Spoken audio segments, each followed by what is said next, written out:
Hello everybody and welcome to Awesome Epic Guys. Zwhatsh is a full-time student and he simply just didn't have the time to join me for this video. However, Zwhatsh, he will look through and approve this video. He has also taken a look at the script before I even started recording.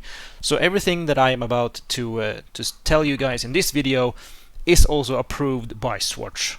Before I continue much further, yes, there will be a lot of QuickyBaby YouTube footage on this video. I will critique and put commentary on QuickyBaby's work, placing this video in fair use, and any illegal attempt to take this video down will be prosecuted to its fullest extent. Why am I even making this video? First, after I saw QuickyBaby's video, me and Zwhatsh were talking to each other and we're like, meh, we're just gonna let this one slip. But when I woke up this morning, I checked the comments on YouTube, and literally the first thing I see are just a bunch of comments from people questioning us, have you seen QuickyBaby's video? And there are probably a shit ton of people who have watched QuickyBaby's video and are now really upset. I'm gonna watch QuickyBaby's Team Clash video from start to finish, and then I'm gonna leave critique and commentary on what he has to say. So I'm just gonna cut out the parts where I leave my commentary and some context to it. If you haven't seen QuickyBaby's video, I'm gonna leave a card up there somewhere, so go and check it out if you haven't seen it. Let's get into it. Before I start watching, to be very clear, I am not trying to attack QuickyBaby, I am not trying to dethrone QuickyBaby, but after watching this video and also after reading a bunch of comments on YouTube, I just really felt that I had to speak my mind. Hey everyone, it's QuickyBaby and welcome back to World of Tanks. Well, I really don't want to make this video. I think he wanted to make this video. I'm gonna talk more about it later though. Today I'm going to be letting you know why I refused to participate in Team Clash 2020. Unfortunately, I'm sorry to disappoint you that I will not be participating in this event, and today I'm going to be explaining exactly why. I think quite a few of you out there probably would have wanted me to be inside the game as a commander. And I am one of them. I would have loved to see QuickyBaby as a commander in the game. Wargaming first approached me to participate in this event towards November last year. Yeah, I was really excited to have the prospect of being a commander inside World of Tanks. So Wargaming told me that the commander would not be for sale, but instead you had to complete a series of 10 stages of a marathon to be able to unlock the commander inside World of Tanks. So immediately I asked, what are the different stages? What are the requirements? How long is it going to take to unlock the commander? Is it behind time-gated daily missions that you have to complete all of in a short period of time? Wargaming turned around and basically said, oh, we don't know what the competition is actually going to be. But you do realize that we and QuickyBaby, we are European community contributors, which means that our community managers, they are all located in Paris in the European office, and all of these kind of events, it obviously has to be programmed by someone, right? And nothing of that is happening in Paris. It's all happening in the Minsk office. So the guys in Minsk, they ask the guys in Paris, we're gonna have this event, can you ask your community contributors if they want to take part?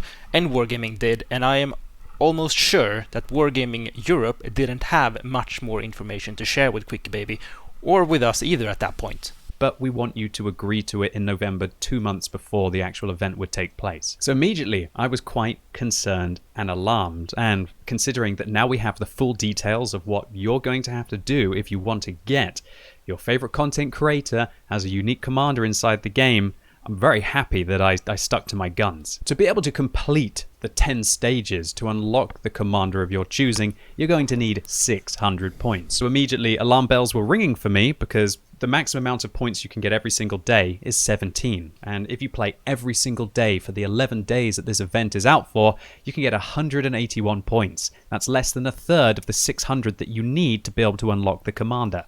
QuickyBaby is trying to make this sound like this is a bad thing. From a company standpoint, they obviously don't want you to just do these missions. Otherwise, people would only do these missions if they were the easiest way to do it, right?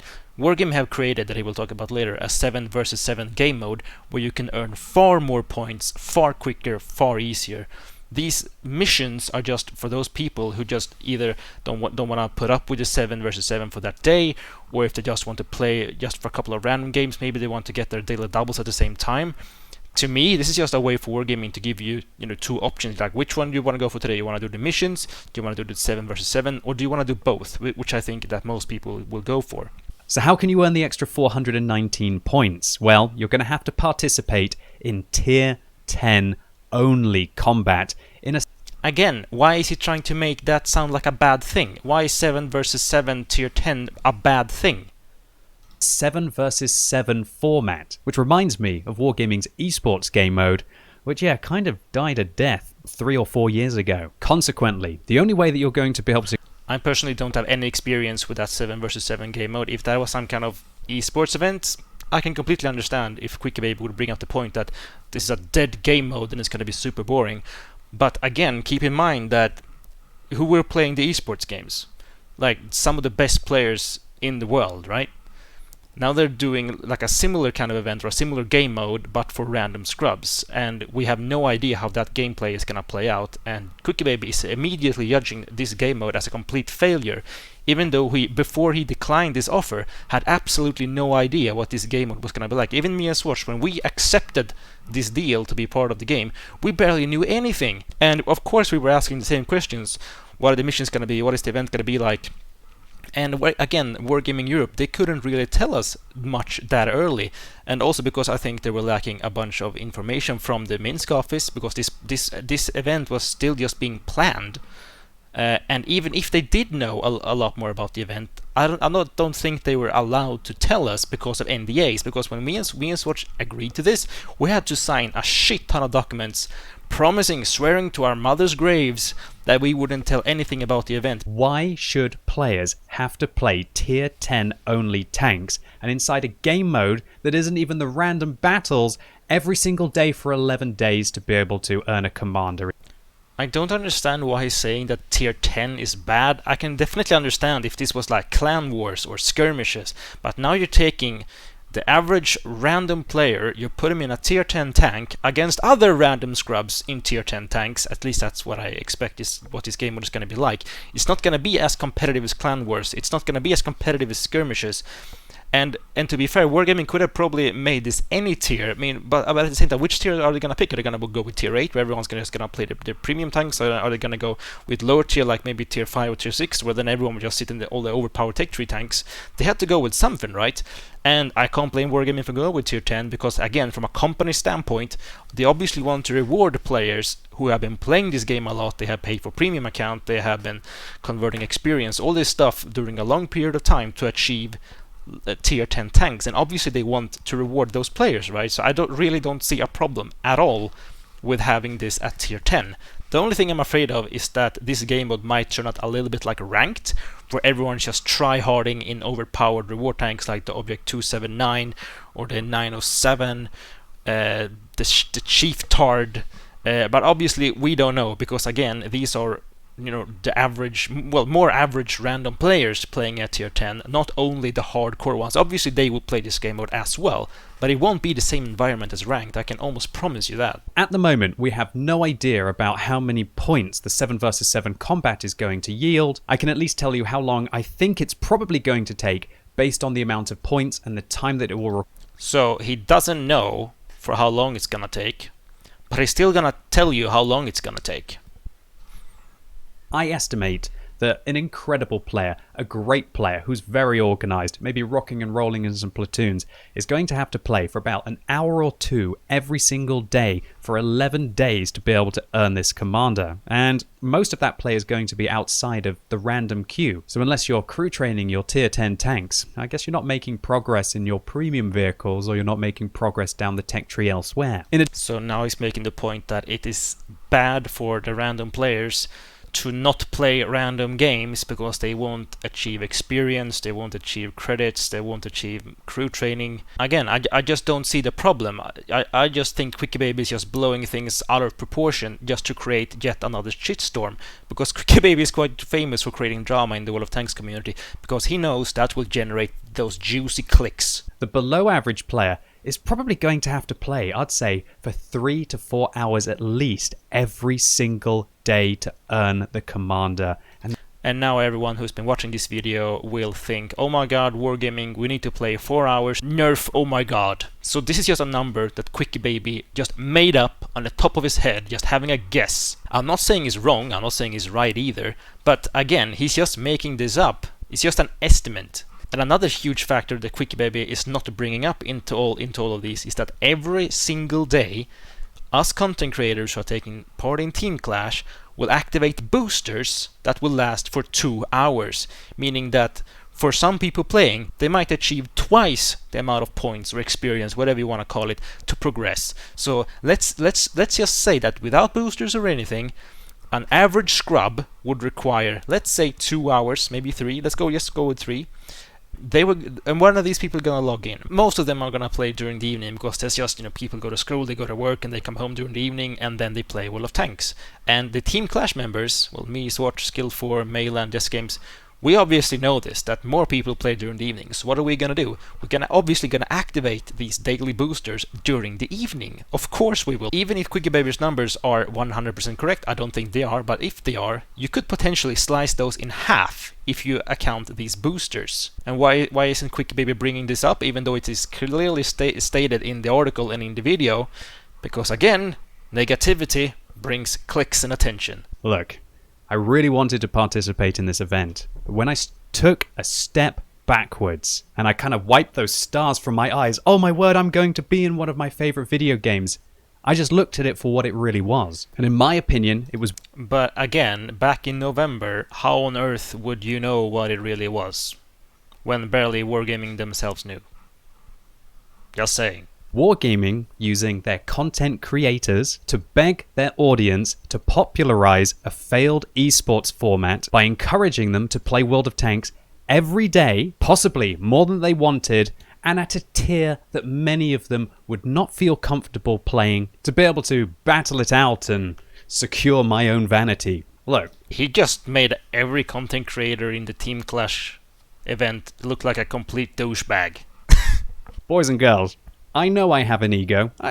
Yeah, you definitely do. But if I asked my audience to go sign up for me and play a game for 15 to 40 hours over a 10-day period to earn me as pixels inside it, I'd be a megalomaniac.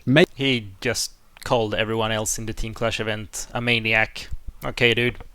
Maybe I would have participated if they'd been able to sell the commander as well for $5, $10, whatever. Because obviously I understand that there's a lot... I can almost guarantee you, if Wargaming recorded his lines, they made him a commander in the game, and they sold him in the premium shop for a couple of dollars, I'm sure he would whine about that too. Because negativity and clicks. A lot of artists at Wargaming who have to work on this, and they invest time, resources, and money to be able to make the event work. Which is also why they need players who joins the event to actually play the game, because most people who work, inside, the gaming business, and you don't even need to work, you can just be a gamer in general, you will know that the more time people invest inside a video game, the higher is the chance that they're gonna stick with the game, and the higher is the chance that they will eventually spend money in the game. And you need to realize this event is almost completely non-monetized, apart from a couple of skins and emblems, I think, which I don't think are going to be very expensive either.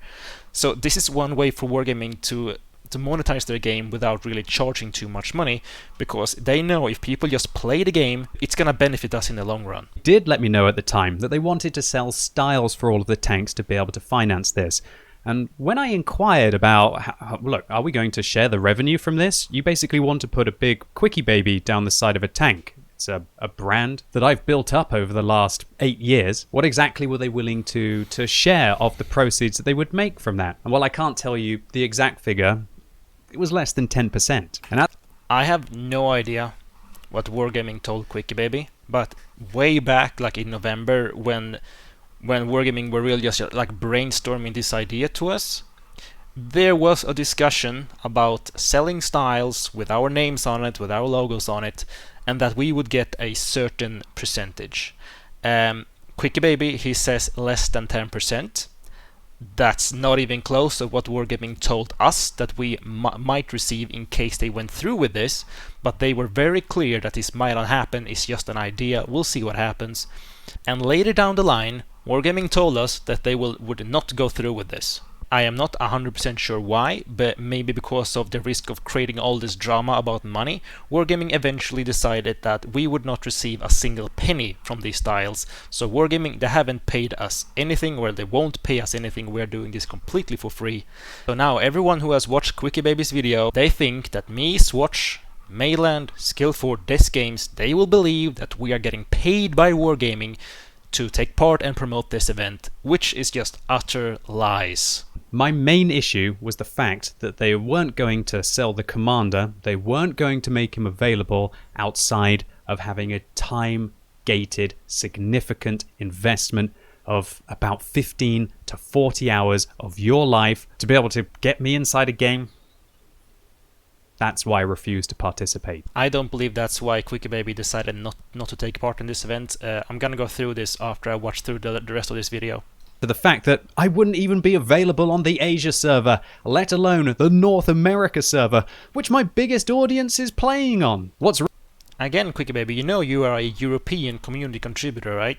Which means that we are working with the European office with European events. So blaming Wargaming for not adding us to the NA server or the Russian server or the Asian server, of course, I would love to have my commander, all the other commanders on all the regions as well, but this is a European event, and you've been working with Wargaming for I don't know how many years. You, if anyone, knows this, and I've also spoken to Wargaming because, you know, we are still in this event, we didn't bail, and Wargaming have told us that they are considering to add us and other commanders into other regions in case this event goes well.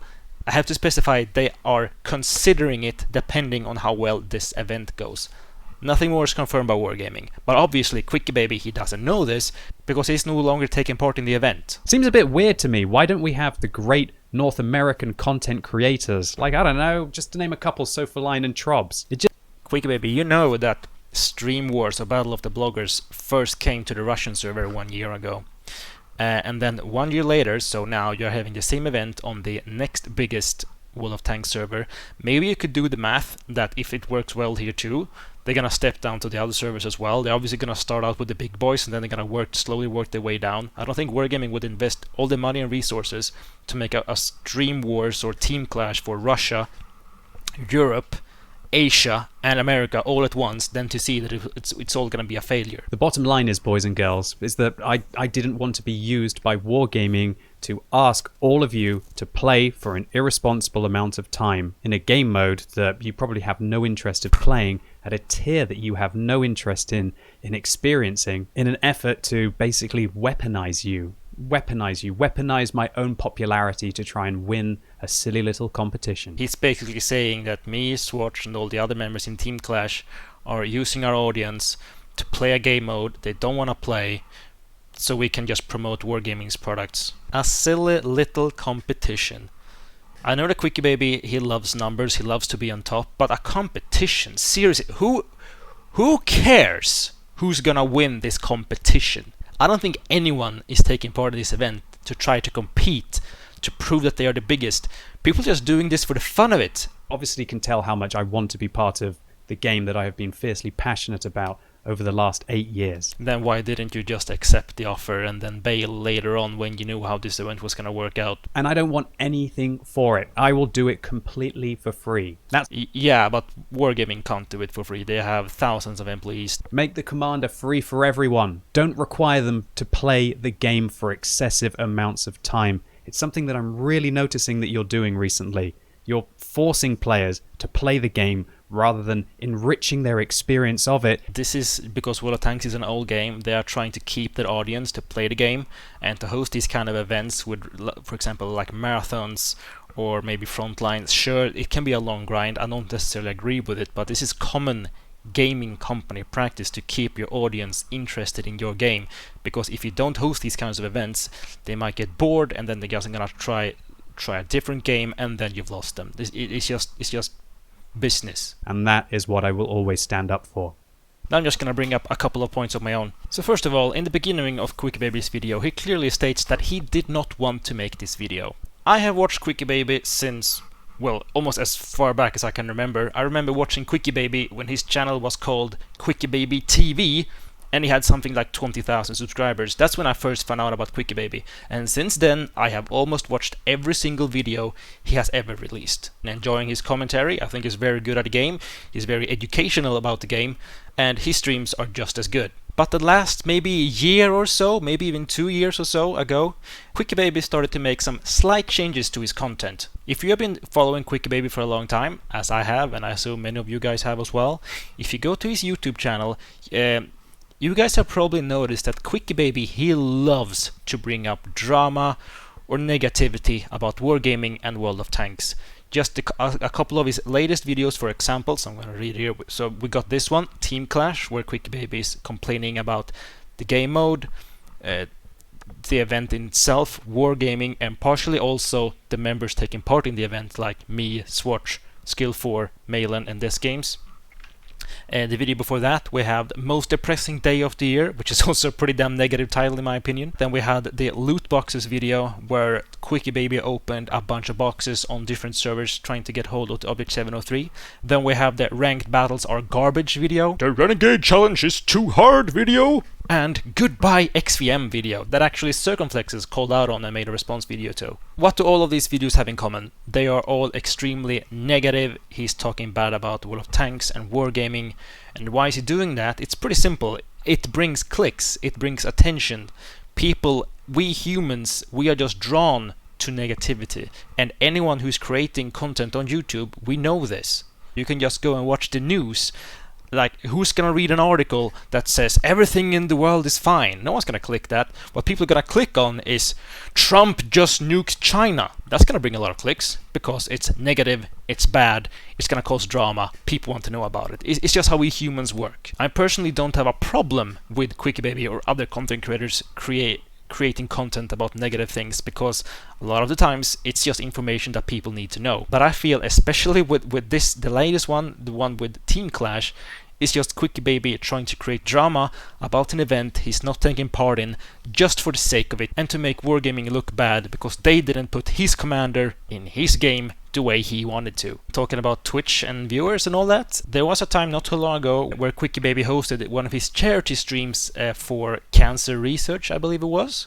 And there was one time where Skill4 LTU, who is now taking part in Team Clash, he raided QuickyBaby on Twitch. And if people don't know what raiding on Twitch is, it's pretty much when you are about to go offline, and instead of just shutting your stream down, you can start a raid and send your audience to somebody else's. So what Skill4 did, he took his audience, I don't know how many they were, there could have been at least 1,000 of them, he sent them to QuickyBaby to support a cancer research stream, a charity stream, and this apparently upset QuickyBaby. Why is this? Well, probably because in front of thousands of people on QuickyBaby stream, Skill4's name was displayed for a couple of seconds, either on screen or in chat, or maybe both. And after that, I have heard from many different sources that QuickyBaby and Skill4, they are not getting along very well. And this is one of the reasons why I suspect also why QuickyBaby did not want to join Team Clash, because Skill4 is one of the commanders, and QuickyBaby doesn't want to have his ego name put next to Skill4, or probably any other of our names as well. Like, if I'm not mistaken, the only content creator that QuickyBaby has interacted with in the past is the Mighty Jingles. And I also think that their relationship goes way back. They are good friends from years ago, which makes me think that unless the content creator is as big or bigger than QuickyBaby, he does not want to interact with that person. Another reason that we suspect QuickyBaby did not want to join the Team Clash event is because he knew what happened on the Russian server a year ago. What happened on the Russian server, the underdog won. The big guy that everyone thought was gonna win didn't win. And I think QuickyBaby is thinking, if I'm gonna go into this contest, I have to win. And if he has information that a similar contest took place a year ago and the biggest guy who everyone thought would win didn't win, QuickyBaby is probably afraid to join this contest because he knows if he doesn't end up on top, people are gonna use that against him. And again, if that's really the case, QuickyBaby, you're just taking this far too seriously. I've also been reading some comments that suggest that QuickyBaby declined to join Team Clash because Wargaming didn't give him enough money or anything. I really don't think that's the case, because with all the contacts we have with Wargaming and with all the other people who are taking part in Team Clash, payment was never a thing. They never even mentioned it, apart from potentially giving us a small cut from all the styles, which was eventually scrapped. So no one in Team Clash is getting paid, and I don't think QuickyBaby disagreed to take part in this event because Wargaming didn't pay him enough. This video could go on forever. I think I'm gonna call it here. I would love to have this discussion continue down in the comments, so please tell us what you think. I also really hope that this won't start World War III between content creators. I just really thought that I had to speak my mind about this. Yeah, I hope Team Clash is gonna be a fantastic event. More videos about that is also coming soon. See you later, guys.